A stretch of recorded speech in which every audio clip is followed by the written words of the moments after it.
مسافر اسٹیشن پر پہنچا تو معلوم ہوا کہ اس کی ٹرین جا چکی ہے۔ اس کی گھڑی صحیح نہ تھی، اس لیے وہ 10 منٹ لیٹ ہو گیا۔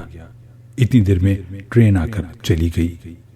بابو جی فکر نہ کیجیے، قلی نے کہا، 2 گھنٹے بعد ایک اور گاڑی آ رہی ہے، اس سے آپ چلے جائیں۔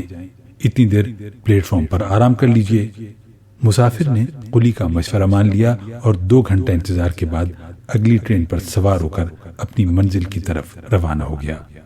ہر مسافر جانتا ہے کہ ایک ٹرین چھوٹ جائے تو جلد ہی بعد دوسری ٹرین مل جاتی ہے جس سے وہ اپنا سفر جاری رکھ سکے۔ یہ پلیٹ فارم کا سبق ہے، مگر اکثر لوگ اس معلوم سبق کو اس وقت بھول جاتے ہیں جبکہ زندگی کی دوڑ میں ایک موقع ان کے ہاتھ سے نکل گیا ہو۔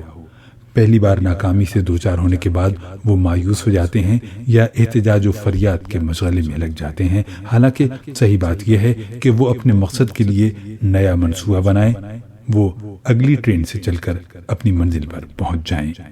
ایک شخص جس سے آپ کی مخالفت ہو گئی ہو اور ٹکراؤ کا طریقہ جس کو درست کرنے میں ناکام ثابت ہوا ہو، آپ اس کے بارے میں اپنا رویہ بدل دیجئے، اس کو نرمی کے طریقے سے متاثر کرنے کی کوشش کیجئے۔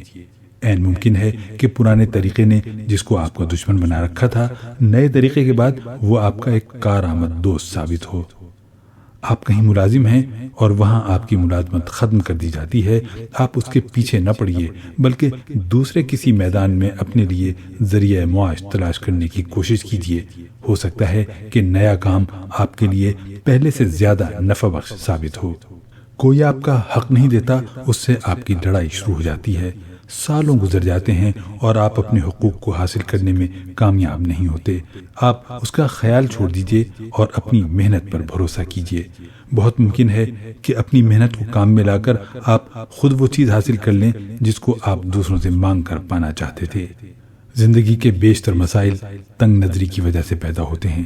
اگر آدمی اپنے ذہن میں وسعت پیدا کر لے تو اس کو معلوم ہوگا کہ یہاں کے سفر کے لیے ایک سے زیادہ گاڑیاں موجود ہیں۔